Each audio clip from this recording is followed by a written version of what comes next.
بسم اللہ الرحمن الرحیم الحمد للہ رب العالمین وبہ نستعین وصلی اللہ وسلم علی سید الانبیاء والمرسلین وعلی آلہ واصحابہ اجمعین ومن تبعہم باحسان الی یوم الدین، اما بعد۔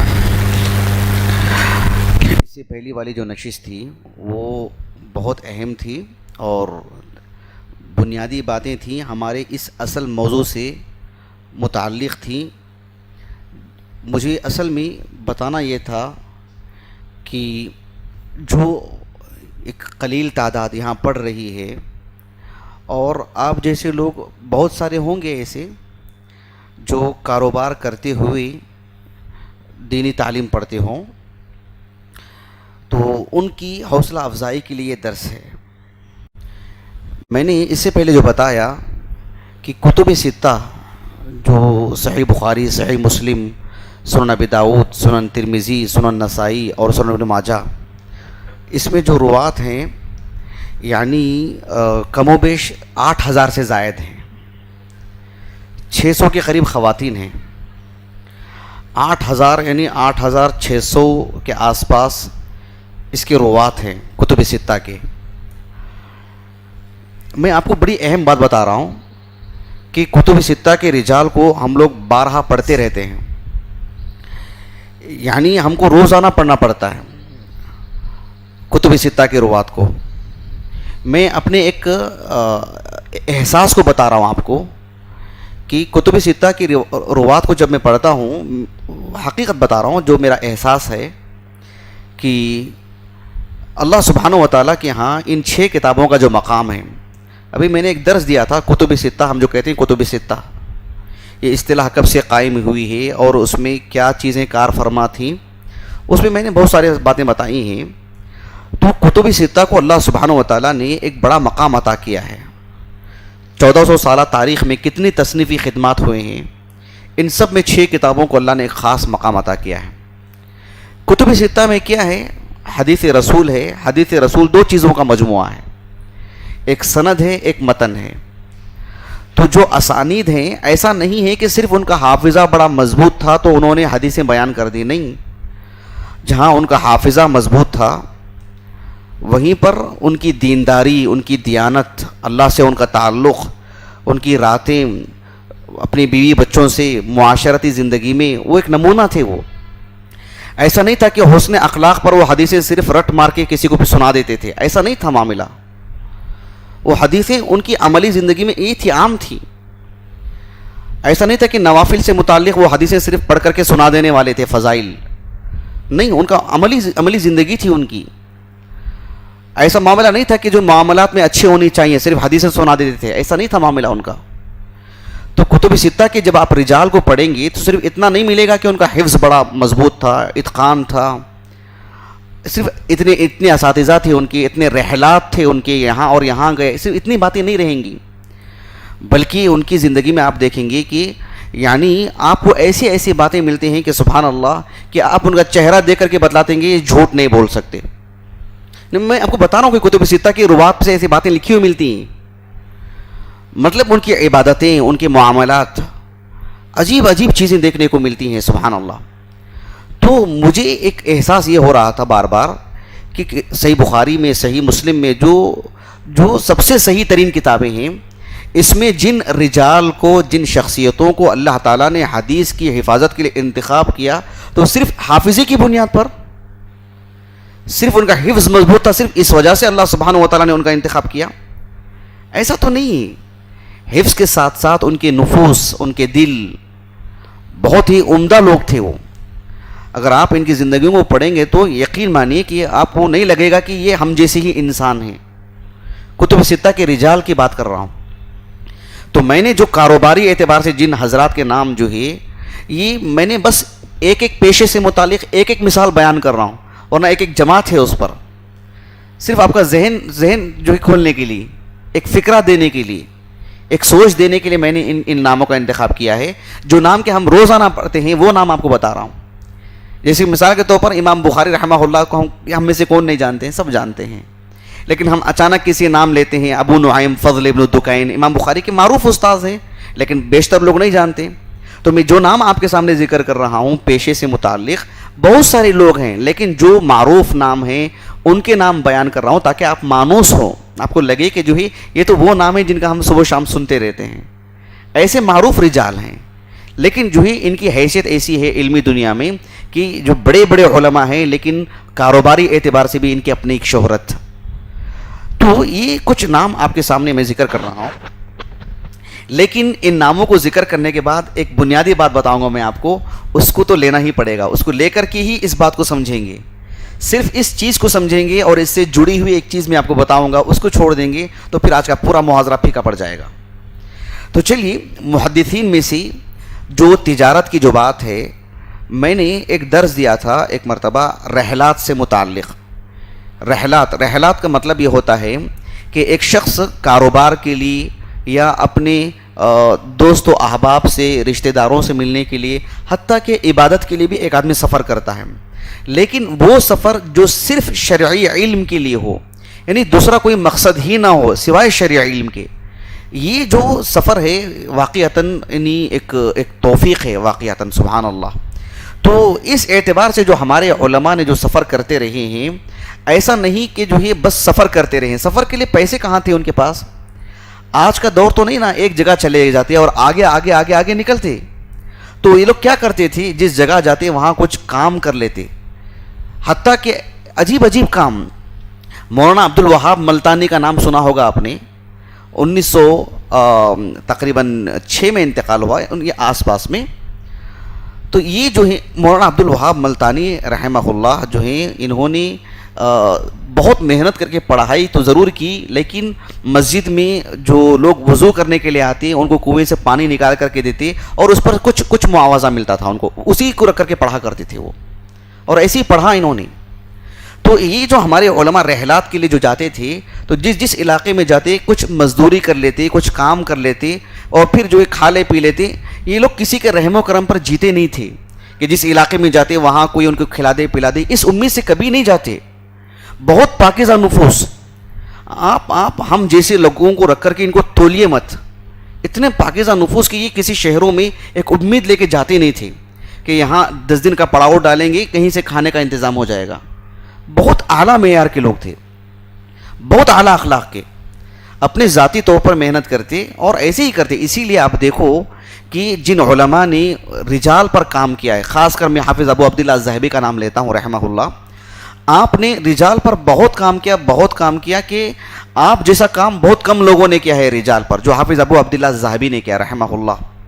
ان کی کچھ کتابوں کے نام بول سکتے ہیں آپ لوگوں میں سے کوئی؟ سیر و اعلام النبلاء. اور کوئی کتاب؟ اور کوئی کتاب؟ جی، کتاب الکبائر رجال پر نہیں، تذکرۃ الحفاظ. اور کوئی کتاب؟ خیر، بہت ساری کتابیں ہیں آپ کی. 80% کام آپ کا رجال پر ہی ہوا ہے. حافظ ابو عبداللہ الذہبی رحمہ اللہ سیر و اعلام النبلاء میں ایک عالم دین کا ترجمہ حیات لکھا ہے، ابو عبداللہ ابن مندہ کا رحمہ اللہ، محمد ابن اسحاق ابن مندہ، جن کی زندگی پر ابھی میں نے ایک پروگرام کیا تھا. پوری دنیا کا سب سے عظیم خاندان ہے، وہ سب سے عظیم علمی خانوادہ ہے. محمد ابن اسحاق ابن مندہ رحمہ اللہ کے بارے میں امام ذہبی رحمہ اللہ نے لکھا کہ میں نہیں جانتا کہ ان سے بھی زیادہ کسی نے رحلہ کیا ہو علم کے نام پر. 33 سال آپ نے رحلہ کیا. یعنی وہ دنیا ہی ایسی، ایک علاقے سے چلے جائیں پھر دوسرا علاقہ، اس کے بعد تیسرا علاقہ. آسان نہیں ہوتا ہے، پھر حالات کارگر نہیں ہوتے ہیں دوسرے علاقے کو جانے کے لیے. بہرحال آپ نے جتنی زندگی بھی لگائی ہے، آپ ان کے بارے میں امام ذہبی رحمہ اللہ نے لکھا کہ وَكَانَ رُبَّمَا عَمِلَ التِّجَارَةَ، کہ اب جہاں جاتے تھے کبھی کبھار تجارت بھی کر لیا کرتے تھے، اسی سے اپنا گزارا، اسی میں لکھنا پڑھنا، اسی میں کتابیں خریدنا. اپنے پیٹ کو بہت مارا انہوں نے، یعنی کھانے پر ترجیح دی. ہمارے جو اہل علم کہتے تھے کہ جو کھانے پینے سے بڑھ کر کے زیادہ ضرورت ہے علم کی، عملی زندگی میں ملتے ہیں ان کے بارے میں حقیقت میں، سبحان اللہ العظیم. تو یہ ایک عام سا معاملہ تھا تجارت کا معاملہ. میں چند مثالیں دیتا ہوں آپ کے سامنے، 10 مثالیں دیتا ہوں انشاءاللہ. 10 مثالیں، صرف 10 پیشے آپ کو بتاتا ہوں، اور ان میں سے ایک مثال دیتا ہوں، جبکہ ہم 10 20 کبھی کبھار اس سے بھی زیادہ مثالیں مل جاتی ہیں. کتب ستہ کے رجال کی بھی بات کر رہا ہوں آپ کو. ایک نام ہے محمد ابن بشار. نام جانتے ہیں آپ؟ نام سنا ہے آپ نے؟ محمد ابن بشار رحمہ اللہ یہ علماء بصرہ میں سے ہیں. 167 60 پر 7 ہجری آپ کا سن ولادت ہے. جس سال حماد ابن سلمہ کا انتقال ہوا اسی سال آپ کی ولادت ہوئی. 252 ہجری میں انتقال ہوا آپ کا. بہت لمبی عمر اللہ نے آپ کو عطا کی. بلکہ آپ نے کہا کہ مجھ سے 5 نسل کے لوگوں نے مجھ سے علم حاصل کیا. ایسے کہا محمد بن بشار نے رحمہ اللہ. محمد بن بشار رحمہ اللہ کو اللہ نے بہت علم سے نوازا. ایک بات آپ کو بتا دیتا ہوں محمد بن بشار کے بارے میں رحمہ اللہ. آپ پیشہ کیا تھا آپ کا وہ بتاتا ہوں آپ کو, آپ حیران ہو جائیں گے. پہلے ان کا علم دیکھ لیں کیسے تھے.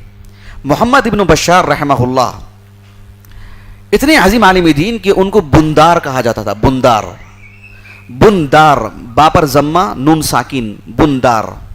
بندار کے معنی آتے ہیں حافظ الحدیث. حافظ الحدیث کو کہتے ہیں. آپ جانتے ہیں کہ اس دور میں علم کے نام پر سفر کم ہے, کیونکہ آج مدرسے ہیں جیسے جامعہ دارالسلام عمر آباد ہے, جامعہ سلفیہ بنارس ہے, دارالعلوم دیوبند ہے. قطع نظر کوئی بھی مدرسہ ہو وہاں پر ایک نظام ہوتا ہے. جیسے آپ کا بھی مدرسہ ہے, ہر دن استاذ آ ہی جاتے ہیں اور ایک نظم رہتا ہے. ایک دن وہ پڑھائیں گے, پہلا پیریڈ وہ ہوگا, سب کچھ. اس دور میں ایسا نہیں تھا. علم کے لیے جانا پڑتا تھا اور فن کے ماہرین کے پاس سے وقت لینا پڑتا تھا, اور یہ آسان بات نہیں ہوتی تھی. محمد ابن بشار رحمہ اللہ اتنے عظیم عالم دین کہ وہ اس دور کے علماء میں سے ہیں جو علم کے لیے سفر پہ نکلتے تھے. محمد بن بشار رحمہ اللہ کہتے ہیں کہ میں بھی علم کے نام پر سفر کرنا چاہتا تھا لیکن میری ماں نے منع کر دیا. ماں نے منع کر دیا. منعتنی امی, کہتے ہیں کہ میری ماں نے منع کر دیا تو میں نے سفر نہیں کیا. لیکن فبوری کا لیفی, میری ماں کی فرما برداری پر اللہ نے مجھے بہت نوازا, بہت علم عطا کیا. یہ اس دور کی بات ہے. امام ذہبی رحمہ اللہ میزان الاعتدال میں لکھتے ہیں لم يرحل ففاتہ الکبار, کہ آپ نے سفر نہیں کیا علم کے نام پر, جس کی وجہ سے بڑے بڑے علماء سے آپ علم حاصل نہیں کر سکے جیسے دوسرے لوگوں کو نصیب ہوا علم سفر نہیں کرنے کی وجہ سے. لیکن آپ جانتے ہیں محمد ابن بشار رحمہ اللہ علم کے نام پر سفر تو نہیں کیا. لیکن بصرہ جانتے ہیں آپ, دور حاضر میں کے اعتبار سے کویت ہے نا, کویت کا جو اوپر کا حصہ ہے شمال کا مشرقی جانب, بصرہ علم کا مرکز ہے. عراق میں آتا ہے علم کا مرکز بصرہ. تو بصرہ آنے جانے والے علماء سے آپ علم حاصل کرنے لگے. اتنی بنیادی باتیں اتنی جلد آپ حاصل کی کہ 18 سال کی عمر میں پڑھانے کے لیے بیٹھ گئے تھے. شرم آتی تھی آپ کو کہ 18 سال کی عمر میں پڑھاؤں, داڑھی بھی نہیں تھی ان کو. تو جو بھی ان سے پڑھنے کے لیے آتے بولتے کہ میرے باغ میں آؤ. باغ میں جاتے وہاں چھپ کے پڑھاتے کہ میری عمر اتنی نہیں کہ میں سب کے سامنے بیٹھ کے پڑھاؤں. محمد ابن بشار رحمہ اللہ بڑے بڑے علماء سے پڑھ نہیں پائے آپ, لیکن اللہ سبحانہ و تعالیٰ نے اتنا نوازا. وہ کہتے ہیں کہ میری ماں کے فرما برداری پر اللہ نے مجھے بہت نوازا. امام بخاری رحمہ اللہ نے آپ سے علم حاصل کیا. اتنا علم حاصل کیا امام بخاری نے آپ سے کہ صحیح بخاری آپ کھول کے دیکھیے, کہیں سے بھی کھولیے آپ کو لگے گا محمد بن بشار. اتنا استفادہ کیا امام بخاری نے امام محمد بن بشار سے رحمہ اللہ. حالانکہ آپ نے ادھر ادھر نہیں گئے, لیکن اپنی ماں کی فرما برداری کی وجہ سے اللہ نے اتنا بڑا مقام عطا کیا آپ کو. آپ جانتے ہیں محمد بن بشار رحمہ اللہ سے امام بخاری رحمہ اللہ نے خط و کتابت کے ذریعے سے بھی علم حاصل کیا. پوری صحیح بخاری میں آپ دیکھیے ایک کتاب ہے کتاب الایمان والنذور. کتاب الایمان نہیں, کتاب الایمان, یمین کی جمع, قسموں کا بیان. کتاب الایمان والنذور, اس میں امام بخاری رحمہ اللہ کہتے ہیں کتب الی محمد ابن بشار. کیا لکھا آپ نے؟ کتب الی محمد ابن بشار, یعنی محمد بن بشار نے مجھ سے خط و کتابت کی, یعنی حدیث بیان کی کتابت کے ذریعے سے. ابن حجر رحمہ اللہ کہتے ہیں پوری صحیح بخاری میں یہ ایک ہی راوی ہیں, وہ ایک ہی جگہ ہے جہاں پر امام بخاری رحمہ اللہ نے کتابت کے ذریعے سے علم لیا, ان سے کسی اور سے نہیں لیا امام بخاری رحمہ اللہ نے. اس کی وجہ کیا ہے؟ اس کی وجہ ابن حجر رحمہ اللہ تہذیب التہذیب میں لکھتے ہیں کہ محمد بن بشار رحمہ اللہ کے پاس ایسی مرویات تھی جو کسی اور کے پاس نہیں تھی, جس کی وجہ سے امام بخاری رحمہ اللہ نے ان سے بہت زیادہ استفادہ کیا اور کتابت کے ذریعے سے بھی استفادہ کیا. یعنی امام بخاری جا نہیں سکے تو کتابت کے ذریعے سے استفادہ کیا. اللہ نے کتنا بڑا مقام دیا محمد بن بشار کو رحمہ اللہ. لیکن یہ جو محمد بن بشار ہیں رحمہ اللہ, کتب ستہ کی ساری کتابوں میں آپ کی مرویات ہیں, ساری کتابوں میں, صحیح بخاری, صحیح مسلم, کتب ستہ کی سب کتابوں میں. محمد بن بشار رحمہ اللہ کے بارے میں حافظ ابو عبداللہ الذہبی رحمہ اللہ سیر اعلام نبلا میں لکھتے ہیں کہ النساج کپڑا بننے والے تھے، کپڑا بننے والے تھے. احمد ابن عبداللہ العجلی معروف عالم دین علماء بغداد میں سے، معروف عالم دین، تاریخ الثقات ان کی کتاب ہے. کتاب جو ہے میرے پاس کتابی شکل میں نہیں ہے، المکتبۃ الشاملہ میں موجود ہے. اس میں محمد بن بشار کا جب انہوں نے نام لکھا تو لکھا کہ وکان حائکن، وکان حائکن، حائک کہتے ہیں یعنی کپڑا بننے والے کو. یعنی کپڑا بننے والے سے مراد خاص کر وہ ٹیلر کے معنی میں نہیں ہے، وہ الگ ہے، وہ آگے بتاؤں آپ کو انشاءاللہ. یہ وہ لوگ ہوتے ہیں، یہ تو جو اصل میں کپڑا بنانے والے لوگ ہوتے ہیں، یا کپڑے پر کام کرنے والے لوگ ہوتے ہیں، یا کسی کا کپڑا خراب ہو چکا ہے، پرانا ہو چکا ہے، اسے سینا ہے، دوبارہ کرنا ہے، کچھ اور چیز میں ڈھالنا ہے، اس کام میں تھی. وکان حائکن، یعنی محمد بن بشار رحمہ اللہ کی جو علمی شخصیت اتنی بڑی ہے، پڑھتے ہیں تو نہیں لگتا ہے کہ جو ہے مطلب ان کے پیچھے یہ کام تھا. ایسے معلوم ہوتا کسی نے نوازا ہے ان کو، کسی نے خوب دیا ہے ان کو. اسی لیے ہم جب کہتے ہیں نا کسی شخص کو کیوں تم مدرسے میں پڑھ کر کے بھی، عالم دین بن کر کے بھی یہ اور یہ نہیں کرتے، نہیں کاروبار کر رہا ہوں، نہیں یہ کر رہا ہوں، نہیں وہ کر رہا ہوں، کیا وہ کرنے کی وجہ سے علم دین مغلوب ہو جائے گا؟ کیا اس کی وجہ سے علم دین کو جو ہے نمبر 2 پہ رکھیں گے؟ تو پھر محمد بن بشار کیا تھے؟ اتنے عظیم عالم دین، اتنا پڑھایا آپ نے، لیکن آپ نے کیا کیا؟ آپ نے کوئی معاوضہ تو نہیں دے رہا تھا نا آپ کو، کسی نے سیلری نہیں دی نا آپ کو. تو یہ ہم اپنے آپ کو کبھی خوش کر دیتے ہیں کہ میں اس کے لیے اتنی وقت نہیں دے رہا ہوں کہ میرے پاس یہ اور یہ کام ہے، مجھے یہ سب کرنا ہے. ایسے معلوم ہوتا ہے کہ ان سب کو کوئی نوازتے رہے ہیں. یہ غلط چیز ہے. ہمارے اہل علم نے اپنے بیوی بچوں کے لیے جتنا کرنا تھا، جو ضروریات تھی وہ کی انہوں نے. ایسے نہیں کہ بھوکے مارے ان کو، ایسے نہیں کہ اچھا کھلایا نہیں پلایا نہیں، لیکن وہ چیز کو انہوں نے اتنا ہی رکھا جتنا مقام دینا چاہیے. مرنے کے بعد جو ذخیرہ آخرت ہے، جس دن جنازہ اٹھتا ہے اس دن جنازہ کس کا اٹھے گا؟ عام فرد کا، ایک مجاہد کا، ایک عالم دین کا. وہ جنازے کے دن آدمی کی پہچان ہوتی ہے. امام احمد بن حنبل نے کہا رحمہ اللہ کہ ہماری پہچان جنازوں کے دن ہوتی ہے. تو یہ جو چیز ہے بہت بڑی بات ہے. ورنہ عام لوگ بھی کماتے ہیں، کرتے ہیں، سب کچھ کرتے ہیں، لیکن سبحان اللہ آپ دیکھو ہمارے معاشرے کا حال دیکھو. آپ جو لوگ مدرسوں میں 8 سال پڑھ کے ہوتے ہیں وہی عالم. یہ تصور ہے ہمارے پاس، ایک غلط تصور ہے. جو شخص محنت کرتا ہے، جو شخص پڑھتا ہے، جو شخص وقت لگاتا ہے، جو شخص سنجیدگی دکھاتا ہے، جس کے ساتھ اللہ خیر کا ارادہ کرتا ہے، مدرسے میں جا کر کے پڑھنا ایک نظم ہے، ایک ظاہری شکل ہے، وہ ما حصل نہیں ہے، وہی آخری بات نہیں. مدرسے میں اسی وقت لیتے ہیں طالب علم کو جو اس کی عمر ہو، ایک 10 سال کا طالب علم ہو. ہم سب اسی عمر میں گئے. لیکن کیا مان لیجئے کسی انسان کی عمر 20 سال کی ہو گئی، 25 سال کی ہو گئی، اچانک احساس ہوا مجھے عالم دین بننا ہے، اب اس کے لیے کوئی راہ نہیں ہے، اب اس کے لیے کوئی شکل نہیں ہے. یہ کہاں سے آیا خیال؟ یہ سوچ کہاں سے آئی ہمارے اندر؟ کیا مدرسوں کے وجود کی وجہ سے ہم یہ سمجھیں کہ ہم عالم نہیں بن سکتے؟ ایک خام خیالی، غلط فہمی ہے. آپ علم کے حلقے میں بیٹھے، علماء سے جڑیں، اصول پڑھیں، اور پڑھیں پڑھیں پڑھیں پڑھیں، پھر کیوں نہیں بن سکتے ہیں؟ ایک مدرسے میں پڑھ کر کے طالب علم ضائع ہو سکتا ہے. مدرسے میں پڑھنا ایک نظم ہے، ایک ظاہری شکل ہے. ہر فن کے اساتذہ مل جاتے ہیں، اللہ تعالیٰ کی طرف سے ایک بہت بڑا وسیلہ ہے وہ علم کے لیے، لیکن وہ حرف آخر نہیں ہے، اصل وہی نہیں ہے. کتنے ماں باپ ہیں جو مدرسے میں بچوں کو نہیں ڈالتے ہیں، بچے بڑے ہونے کے بعد احساس ہوتا ہے کہ مجھے عالم بننا ہے، تو اس کے لیے کوئی راہ نہیں ہے. یہ ایک غلط فہمی ہے، اس کو بدلنے کی کوشش کریں.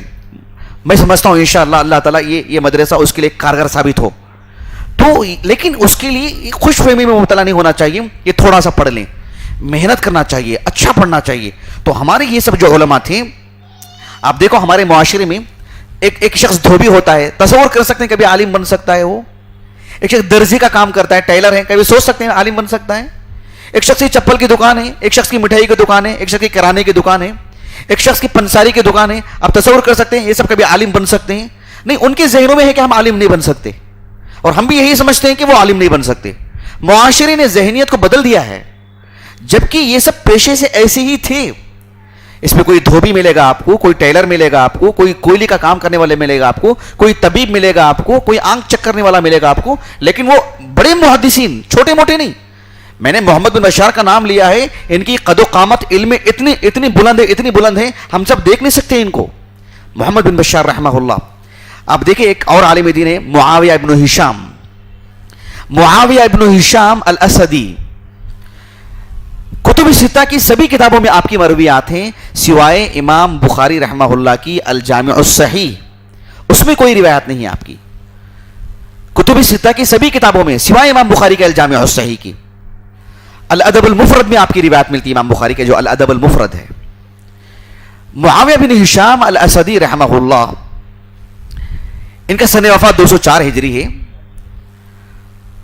ان سے متعلق آپ دیکھیں گے کہ اہل علم نے ان کو ثقہ کہا ہے، معروف عالم دین ہے، لیکن یہ پیشے کے اعتبار سے ایک دھوبی تھے، لوگوں کے کپڑے دھوتے تھے، یہی ان کا ذریعہ معاش تھا. میں بتا رہا ہوں نا آپ کو کہ ایک تعجب خیز بات ہے. اور سب سے دلچسپ بات یہ ہے کہ ایسا نہیں ہے کہ یہ اکیلے ایک عالم ہیں.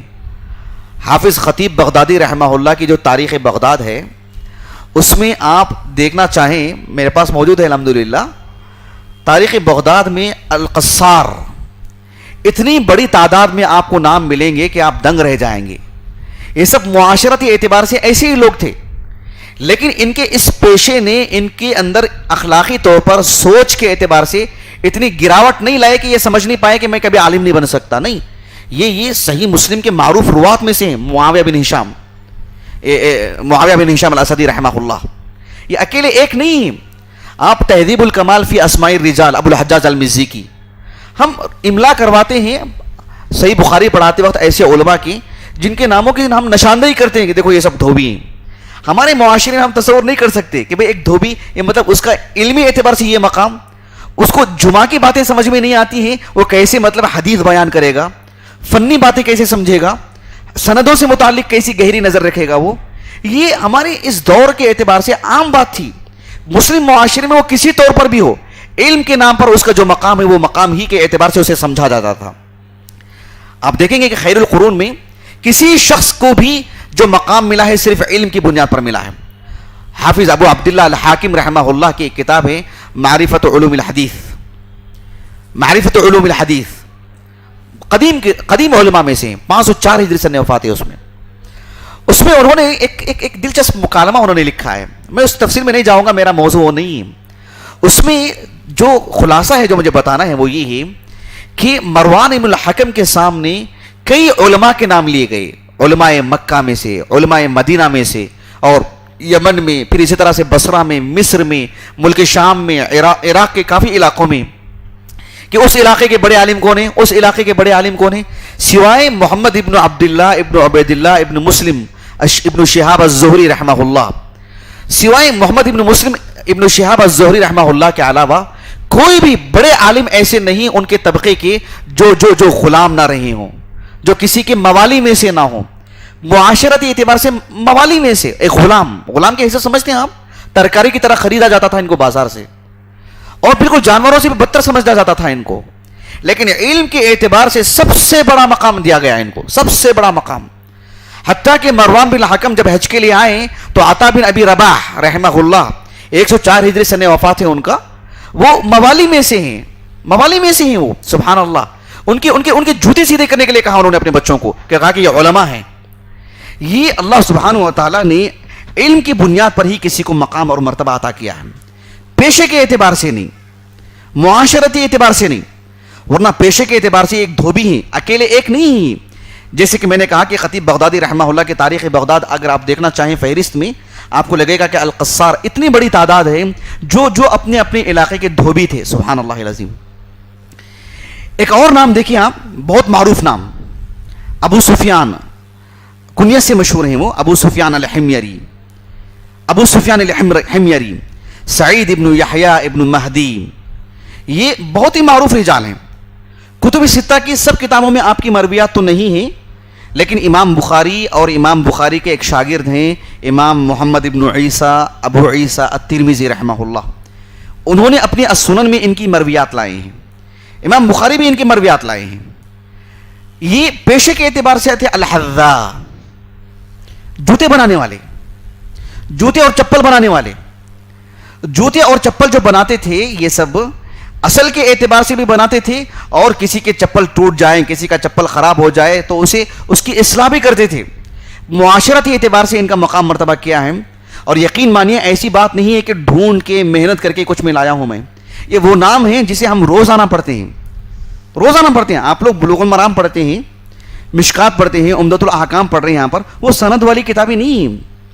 حافظ عبد الغنی المقدسی رحمہ اللہ کی زندگی سے متعلق میں نے ابھی ایک پروگرام کیا ہے.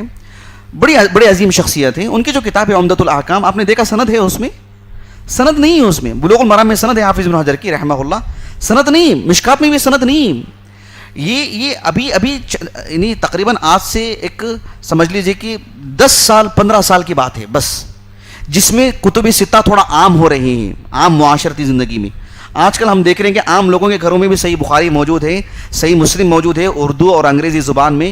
ورنہ اگر آپ آج سے 30 سال پہلے کی تاریخ پڑھ کر کے دیکھیں, ہمارے بزرگوں سے پوچھیے جن کی عمریں ابھی 50 سال کے آس پاس ہوں, جو علماء ہیں آج کے اعتبار سے جو 50 سال کی جن کی عمریں ہیں, آپ ان کو پوچھ کر کے دیکھیں کہ کتب ستہ کس کس کے گھر میں رہتی تھی. عالم کے گھر میں, عوام کی نہیں پوچھ رہا ہوں میں آپ کو, کس عالم کے گھر میں کتب ستہ رہتی تھی پوچھیے آپ. بہت مشکل بات تھی. مشکات رہتی تھی, بلوغ المرام رہتی تھی, جس میں سندیں نہیں ہیں, جس کی وجہ سے سندوں سے متعلق ایک طرح سے خلا رہتا تھا, ایک طرح سے دوریاں ہو گئی تھیں. عام طور پر علماء کے پاس بھی کتب ستہ نہیں ہوتے تھے, مشکات ہوتی تھی, اور اسی سے جو ہے درس حدیث ہوا کرتا تھا, اور اسی سے جو ہے مطلب لوگوں کو مسائل بتاتے تھے. کتب ستہ آج کل اللہ تعالیٰ کی توفیق سے ماشاءاللہ بہت عام ہو چکے ہیں ماشاءاللہ, جس کی وجہ سے سند میں جو روات ہیں ان سے متعلق ہمیں آشنائی نہیں رہتی ہے. تو آج ہم جب پڑھاتے ہیں تو اس میں ہم یہ روزانہ پڑھتے ہیں نام, یہ کوئی ڈھونڈ کے لائے ہوئے نام نہیں. لیکن یہ اکیلے ایک نہیں ہے. اگر آپ تہذیب الکمال دیکھیں حافظ مزی کی رحمہ اللہ, موقع ملتا ہے آپ کو کسی عالم دین کی نگرانی میں, یا آپ کو کسی مکتبے میں جانے کا موقع ملے کسی عالم کی نگرانی میں, جس طرح سے ٹور کے لیے جاتے ہیں, ایک عالم کی نگرانی میں مکتبوں کو بھی جانا چاہیے, مکتبے دیکھنا چاہیے, کتابیں دیکھنا چاہیے. ایسا بھی شوق پیدا کیجیے. شوق نہیں ہے بلکہ دینی ضرورت ہے. تو تہذیب الکمال فی اسماء الرجال میں, اور جو ہے تہذیب التہذیب میں, اس سب میں جو کتب ستہ کے رجال ہیں, الحذا, اتنی بڑی تعداد میں لوگوں کے ساتھ نام لگا ہوا ہے. ایک ہے خالد الحذا, خالد الحذا ایک ہیں, تو وہ صحیح مسلم صحیحین کے رجال میں سے ہیں. تو خالد الحذا ہیں, لیکن ان کی زندگی میں لکھا ہوا کہ وہ الحذا نہیں تھے. ایک چپل کی دکان میں جا کے بیٹھا کرتے تھے, ان سے آشنائی تھی, دوستی تھی, تو ان کے نام کے ساتھ تھا لگ گیا تھا الحذا. لیکن یہ جو ہیں ابو سفیان الحمیری, سعید ابن یحییٰ ابن مہدی رحمہ اللہ, یہ علماء واسط میں سے ہیں. علماء واسط سمجھتے ہیں آپ؟ واسط سمجھتے ہیں کہ علاقے کا نام ہے, عراق اور بصرہ کے درمیان ہے, اور درمیان میں ہونے کی وجہ سے اس کو واسط کہا گیا. الواسطیہ جو کتاب ہے وہ اسی سے متعلق ہے, یعنی انہی کے سوال کے جواب میں لکھی گئی اس علاقے کے لوگوں کے لیے, اس لیے ان کو الواسطیہ. بات واضح ہو گیا آپ کو؟ التبوذکیہ وغیرہ. جی, ایک اور نام جو بہت ہی معروف نام ہے, ہو سکتا ہے آپ لوگ چونکہ سند وغیرہ نہیں پڑھتے ہیں اس لیے یہ نام آپ کے لیے نئے لگ رہے ہیں, لیکن جو لوگ روزانہ سند وغیرہ پڑھتے ہیں, یہ ایسے نام ہیں جیسے اگر میں آپ سے کہوں کہ امام احمد بن حنبل, جیسے میں آپ سے کہوں کہ امام ابو عیسیٰ ترمذی, جیسے میں آپ سے کہوں کہ حافظ ابن حجر بعد کے علماء میں سے. جس طرح یہ مشہور علماء ہیں یہ ویسے ہی علماء ہیں, لیکن بیشتر لوگ چونکہ سند نہیں پڑھتے ہیں, براہ راست صحابے کے نام سے حدیث پڑھتے ہیں, تو اس وجہ سے جو ہے ہمیں ان سے آشنائی نہیں ہے. صحیح بخاری کا بھی جو ترجمہ آیا ہے, صحیح بخاری وغیرہ کا, آپ اس میں دیکھیں گے, داؤد راز کا نہیں کہہ رہا ہوں جو ابھی دارالسلام سے چھپائے, اس میں سند تو لکھی ہوئی ہے صحیح بخاری کی, لیکن ترجمہ میں سند کا ترجمہ نہیں ہے, جس کی وجہ سے لوگوں کو سند میں جو رجال ہیں ان سے تعلق کم ہو جاتا ہے. تو لیکن اس لیے میں آپ کو بتا رہا ہوں کہ یہ بہت معروف علماء ہیں, جیسے احمد بن حنبل ہیں, جیسے امام بخاری ہیں, جیسے امام ابو داؤد ہیں. سندوں سے ہمارے تعلق نہیں ہونے کی وجہ سے یہ نام ایسے لگ رہے ہیں کہ بہت ہی اجنبی نام ہیں, بہت ڈھونڈ کے لائے گئے ہیں, ایسے معلوم ہو رہا ہے. نہیں, بہت معروف نام ہے. ایک اور نام دیکھیں آپ, حمزہ ابن حبیب, حمزہ ابن حبیب ابن عمارہ, ان کی کنیت تھی ابو عمارہ. بہت سارے علماء ایسے ہیں جو ان کی جو کنیت ہوتی ہے ان کے والد کے نام پر ہوتی ہے, ان کی جو کنیت ہوتی ہے ان کے والد کے نام پر ہوتی ہے. یعنی یہ جو کتب ستہ کے جو رجال ہیں اس پر طرح طرح سے کام کیا گیا ماشاءاللہ. خطیب بغدادی رحمہ اللہ کو جانتے ہیں آپ لوگ؟ خطیب بغدادی کو جانتے ہیں؟ انوکھی شخصیت ہے دنیا کی ماشاءاللہ. خطیب بغدادی رحمہ اللہ نے مستقل ایک کتاب لکھی ہے کہ ایسے علماء جن کی کنیت ان کے والد کے نام پر ہے. یعنی جیسے محمد ابن عیسیٰ کون ہے؟ الترمذی, ان کی کنیت کیا ہے کسی کو معلوم ہے؟ ابو عیسیٰ, ان کے والد کے نام پر کنیت ہے. بات واضح ہو گیا آپ کو؟ تو ایسی بڑی تعداد میں علماء ہیں جن کی کنیت ان کے والد کے نام پر ہے، ان کو الگ کیا گیا ہے، اس پر کتاب آئی ہے خطیب بغدادی کے رحمہ اللہ. تو بہرحال یہ ان کے دادا کی کنیت ہے ابو عمارہ. یہ ان کے نام کے ساتھ جو پیشہ لگا ہوا ہے وہ ہے الزیات. الزیت کہتے ہیں تیل کو، گھی کو. ان کے نام کے ساتھ پیشہ لگا ہوا الزیات. معروف قراء میں سے ہیں، جانتے ہیں آپ جو معروف قراء ہیں ان میں سے ہیں یہ حمزہ الزیات، بہت معروف قاری ہیں. 154 ہجری سے وفات ہے، 156 ہجری سے وفات ہے ان کا. یہ جو حمزہ الزیات ہیں ثقہ عالم دین ہیں، معروف عالم دین ہیں. کتب ستہ کی ساری کتابوں میں آپ کی مرویات ہیں سوائے امام بخاری. یہ اس کی گہرائی نہیں لے پا رہے ہیں ابھی بھی، مجھے یقین ہے اس کی گہرائی نہیں لے پا رہے ہیں، مجھے پورا یقین ہے آپ پر. سمجھ رہے ہیں، آپ کی تحقیر نہیں ہے. مجھے اندازہ ہے کہ جس ماحول میں ہم جی رہے ہیں ان سب کا اندازہ لگانا آسان نہیں ہے کہ ہم جب کہہ دیتے ہیں کہ ابن حجر نے ان کے بارے میں ثقۃ کہا ہے، ثقۃ حافظ کہا ہے، اس سے کتنے مسائل مرتب ہوتے ہیں، کتنے نتائج نکالے جا سکتے ہیں اس سے. یہ کہنے کے لیے مجھے یہ سب کہنا پڑ رہا ہے جبکہ میرے موضوع میں داخل نہیں ہوں. ابن حجر رحمہ اللہ نے یہ جو راوی ہیں زکریا ابن یحییٰ ابن ایاس السجزی، ان کو کہا کہ ثقۃ حافظ. جانتی ان کے یہ مشہور ہی خیاط، ٹیلر تھے، اور بلکہ یہ اہل السنہ کے ٹیلر تھے. خیاط السنہ کے نام سے مشہور ہیں زکریا ابن یحییٰ السجزی رحمہ اللہ. یہ پیشے کے اعتبار سے اکیلے ایک نہیں ہیں، ایسے کئی ایک نام مل جائیں گے آپ کو جن کے نام کے ساتھ خیاط لکھا ہوا ہے. یہ ایسی بڑی تعداد ہے معاشرتی زندگی میں، لیکن یہ ٹیلر رہے ہیں، لوگوں کے کپڑے سلتے رہے ہیں، لوگوں کے کپڑے سب کچھ کرتے رہے، لیکن یہ ثقۃ حافظ ہیں. ان کے علم کا مقام دیکھیں آپ. چنندہ ایک شخصیت ہے ایسا بھی تو نہیں ہے نا، ایسا ایک طبقہ ہے، ایسی ایک عدد ہے علماء کی. لیکن زمانے کے بدلنے کے ساتھ ساتھ معاشرتی زندگی میں ہمارے پاس فی الحال یہی خیال ہے کہ جو اول جماعت سے حفظ کرنے کے لیے کسی مدرسے میں گیا اور 8 سال پڑھ کر کے آیا تو وہ عالم ہے، وہی عالم ہے. ہاں یقیناً وہی عالم ہے، اس لیے کہ وہ باضابطہ پڑھا ہے، ایک نظم کے ساتھ پڑھا ہے، ہر فن کے ماہرین کے پاس پڑھا ہے، ایک ترتیب سے پڑھا ہے اور ایک ضابطہ اور اصول کے تحت پڑھا ہے، وہی عالم ہے یقیناً. اور اس کے بعد اگر زندگی اسی سے لگی ہے تو. لیکن اگر مان لیجئے کہ کسی نے مدرسے کو نہیں گیا مثلا، تو کیا علم کے دروازے اس کے لیے بند ہیں؟ ایک تاجر نہیں پڑھ سکتا ہے، یہی ہم کو سمجھانا ہے بس. یہ مقصد نہیں ہے کہ ہر کوئی بھی پڑھ لے سکتا ہے سب کچھ. یہ کوئی تماشی کی بات نہیں ہے، بہت سنجیدگی کی بات ہے، بہت گہری بات بتا رہا ہوں میں آپ کو. مدرسے میں نہیں جا پائے، ماں باپ نہیں بھیجے مثلا، یا شعور نہیں تھا کسی میں، لیکن اچانک خیال آتا ہے کہ نہیں مجھے عالم دین بننا ہے، تو کیا اس کے لیے راہیں بند ہیں؟ اس کے لیے راہیں مسدود ہیں؟ وہ نہیں پڑھ سکتا ہے؟ یہ اس غلط فہمی کو بدلنے کی ضرورت ہے. ہاں اس کو کیسی محنت کرنی چاہیے، کیا کرنا چاہیے، وہ لاہے عمل بنائے، لیکن وہ کر سکتا ہے، وہ پڑھ سکتا ہے، وہ اپنے وقت کا ایک امام بن سکتا ہے، وہ ایک عظیم عالم دین بن سکتا ہے. وہ بھی اس کے لیے ایسی مایوسی کی بات نہیں ہے کہ مدرسے کی میں نہیں پڑھا، میری عمر اب 25 سال 30 سال ہو گئے، اب میں نہیں پڑھ سکتا. قطعاً ایسی کوئی بات نہیں ہے. وہ اپنے اندر حوصلہ رکھے، بس وہ ایسے پڑھے جسے پڑھنے کا طریقہ ہے. پڑھتا ہے تو یقیناً وہ بھی عالم دین بنے گا باذن اللہ تعالی. ایک عالم دین ہے ابو سعد عبد الکریم السمعانی رحمہ اللہ، ان کی کتاب ہے الانساب. معروف عالم دین ہے. الانساب للسمعانی سنا ہوگا آپ نے، 562 ہجری سے وفات ہے ان کا. اس کتاب میں انہوں نے کس پیشے سے کون علماء مشہور ہیں کچھ نام انہوں نے لکھے ہیں. یہ جو خیاط ہیں، ٹیلر کی جو بات میں نے کی ہے، اس کے بارے میں انہوں نے لکھا ہے وَجَمَاعَةٌ مِّن شُيُوخِنَا يَعْمَلُونَ عَمَلَ الْخِيَاطَةِ كَتَبْنَا عَنْهُمْ، کہ ہمارے دور میں کئی ایسے بڑے بڑے علماء ہیں جن سے ہم نے پڑھا ہے، وہ سب جو ہے وہ ٹیلر ہی تھے. وہ ایسے انہوں نے لکھا ہے ابو سعد السمعانی نے رحمہ اللہ. تو ایک دو مثالیں نہیں ہیں جس سے آپ اکتفا کریں. اسی طرح سے دیکھیں آپ، جو میں علماء کے نام بتا رہا ہوں آپ کو، ایک نام ہے حبیب ابن ابی عمرہ.